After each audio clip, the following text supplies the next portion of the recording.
这个年轻貌美的女人失魂落魄地走到铁路上，满眼透露着绝望，随后便在铁轨上躺了下去。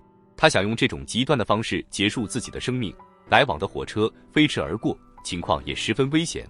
幸好这一幕被铁路工人王磊给看到了，他让女人赶紧起来，可对方却不为所动。起来，起来，听见没？不是，把手松开，你不要命了你啊！哎，赶紧起来！我就说，哎，我说你这人不要命了啊！无奈之下，王磊只好把女人强行抱走，随后还质问女人家在哪里，为什么不爱惜自己的生命？我说你干什么干啊？你知不知道你刚才有多危险？要不是我，你连命都没了。你说你年纪轻轻的，你干什么你啊？你傻不傻你？但女人却一声不吭。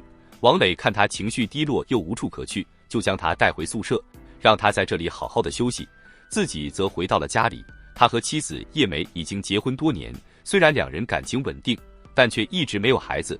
他们三番五次去医院治疗，婆婆也到处寻找偏方，可叶梅的肚子就是没有动静。她抱怨丈夫工作的时间太长，1个月就回家2次，又怎么可能会有孩子呢？可婆婆却责怪叶梅的肚子不争气，以前年轻的时候不想要，现在年纪大了又怀不上，一家人为了孩子的事情经常吵得不可开交。王磊夹在中间左右为难，到了晚上，妻子更加过分，连房间都不让他进去。所以第2天下班后，王磊就来到了宿舍。被他救回来的女人名叫小云，她无以为报，就给王磊做了一餐晚饭。两人在聊天的时候，王磊这才知道，小云和她的丈夫原本有着不错的生活，但丈夫后来背叛了她，还把两人的共同财产偷偷的转移了。心灰意冷的小云就选择了轻生，幸好被王磊所救，她才意识到生命的可贵。吃完饭后，两人都抢着洗碗，双手触碰的那一瞬间，他们的内心都产生了一丝躁动。为了避免犯错，王磊就打算回家，却被小云拦了下来。两人四目相对的时候，还是擦出了火花。第2天早上，王磊醒来时发现小云已经离开了，他留下了一张字条，说昨天晚上发生的一切都是他自愿的，所以王磊不需要有心理压力，更不需要负责。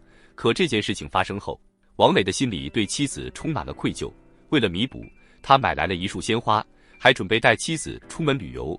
见丈夫如此体贴，叶梅也主动认错道歉，两人还经常去医院治疗，为怀孕做准备。就在夫妻关系有所缓解的时候，命运却和王磊开起了玩笑。这天，他到一家超市买东西，看到老板娘挺着大肚子还要搬货，就准备上前帮忙，没想到对方竟然是小云。王磊以为她和丈夫已经重归于好，可一问才知道，小云现在是一个人生活。他突然意识到，小云肚子里的孩子可能是自己的。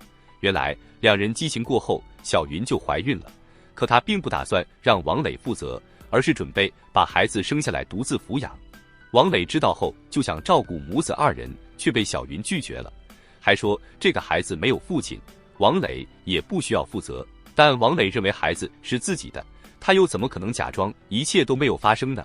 他每天魂不守舍，工作的时候还差点惹出大祸。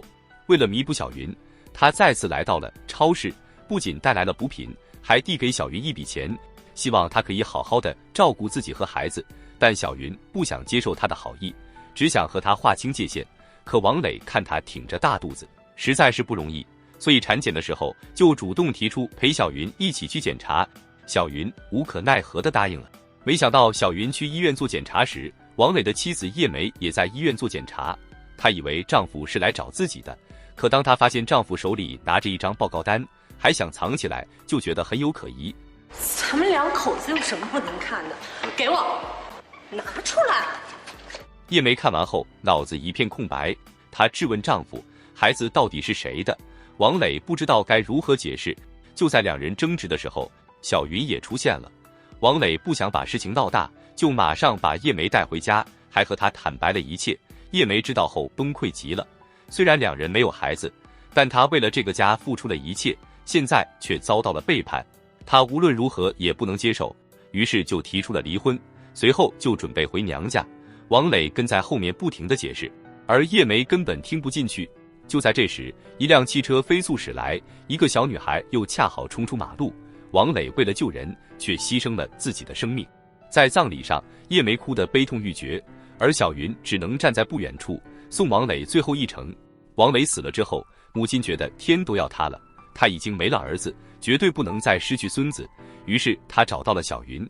哎呀，谢谢你，谢谢你给我们老王家留了个后啊！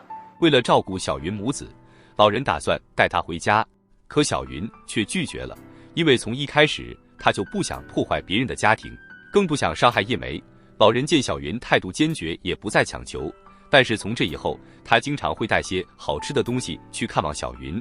时间久了，叶梅也有所察觉，老人也不再隐瞒，直言要去看自己的孙子，说完还责怪叶梅，这么多年也没有给他们家生个一儿半女。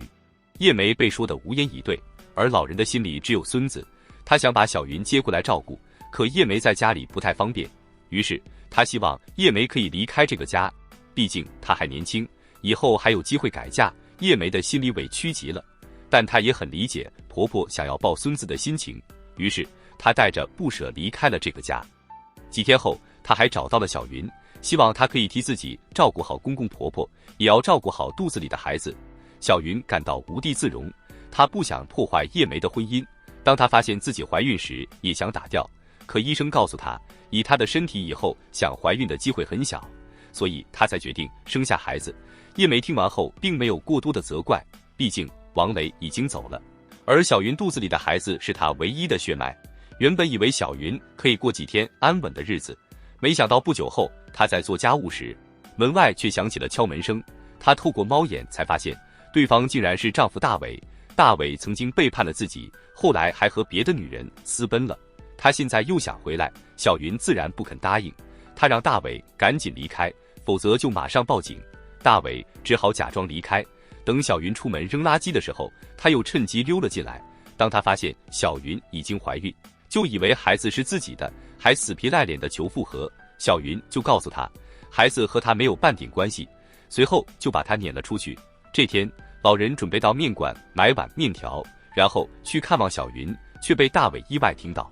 老人说小云是自己的儿媳，他感到事有蹊跷，就马上找到了小云，还说自己已经知道了一切，两人现在还没有离婚，小云就和别的男人有了孩子，如果他告到法院，小云是没有好结果的。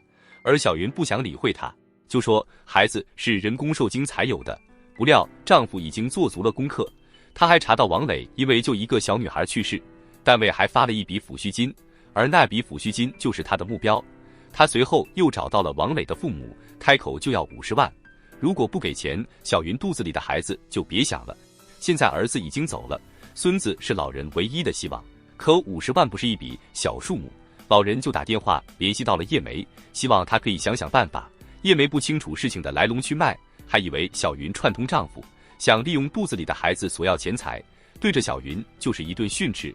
小云感到无比委屈，她不想让丈夫去打扰两位老人，就希望丈夫可以同意离婚，从此和她一刀两断。没想到她的行为彻底激怒了丈夫，他一把掐住小云的脖子，随后就把她按在沙发上疯狂输出。而小云为了保护肚子里的孩子，拿起旁边的水果刀就捅了上去。另一边，叶梅也担心自己会错怪小云，如果一切都是小云丈夫的主意，那小云的处境可能会很危险。于是她和公公婆婆来到了小云的家，却看到了眼前危险的一幕。幸运的是，小云母子经过抢救，已经脱离了危险，而她的丈夫因为失血过多，已经当场死亡。法院最后判决，小云的行为属于正当防卫，但受过的伤害可能会成为一生的阴影。如果她可以早点懂得用法律的武器保护自己，也不会造成最后的悲剧。好了，故事就说到这里，喜欢记得关注我，我们下期再见。